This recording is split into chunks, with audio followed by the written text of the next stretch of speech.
O să vă arăt cum să nu vă fie frig iarna în echipament corect istoric de secol al XIV-lea, pe la finalul secolului al XIV-lea. Toată ținuta este foarte călduroasă, izolează foarte bine și este o soluție foarte bună, nu este nevoie de soluții de compromis moderne atunci când facem reenactment de iarnă. Primele straturi de haine pe care le am, voi începe de jos cu încălțămintea istorică, încălțăminte făcută de Anton Cazacliu din București. Am testat-o pe zăpadă, este foarte bună, nu se udă, ține de cald, e în regulă și are și aderența surprinzător de bună, chiar dacă are talpa necramponată, de piele simplă.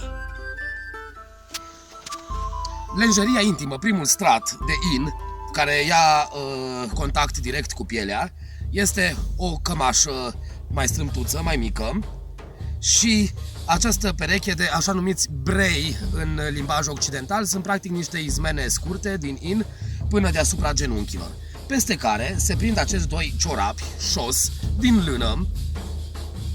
Ei se leagă pe o curelușă la brâu, în alte surse apar și legate direct de o vestă purpoant sau de șnururi care sunt cusute pe brei. Următorul strat este o tunică subțire din in.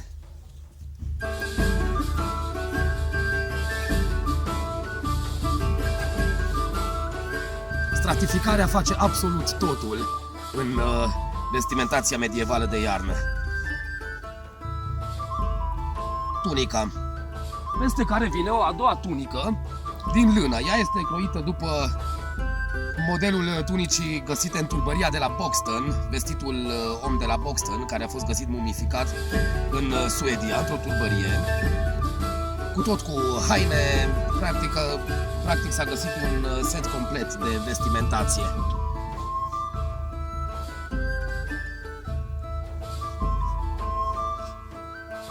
Avem și tunica de lână, peste care vine acest palton, în limbaj occidental cot. El este dintr-o țesătură de lână groasă, masivă și căptușit cu in pe dinăuntru.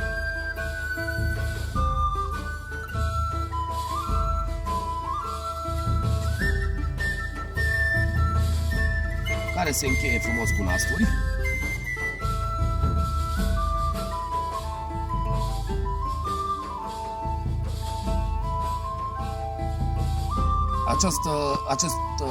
Acest cot l-am făcut cu scopul unor viitoare vânători de iarnă în Făgetul Clujului. De asta și această culoare. Chiar la finele secolului al XIV-lea, la 1390, Gaston Phœbus, în tratatul său de vânătoare, Le Grand Livre de la Chasse, spune că pentru vânătoarea de iarnă cele mai bune haine sunt pe culori de albastru deschis, cenușiu și griuri mai deschise. Completăm ținuta cu culeaua și toșcuța. Toate le avem frumos în surse pe acest model. Cureaua lungă, care se prinde frumos așa și se lasă să atârne.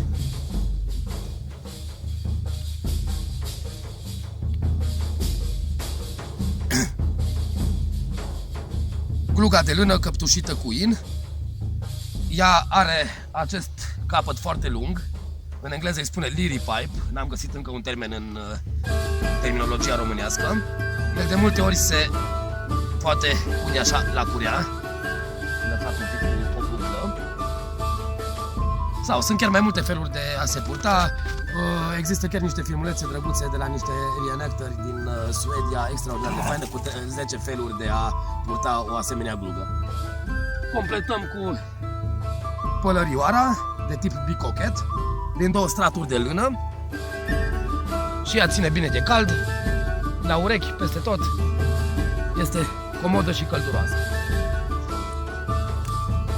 Și plosca pentru apă sau alte lichide. Noi am avut un vin pe care l-am fiert aici la foc, în pădure, și suntem gata. Nici o grijă nu avem cu temperaturile. Salutare și ne vedem cu vânătoarea medievală în curând.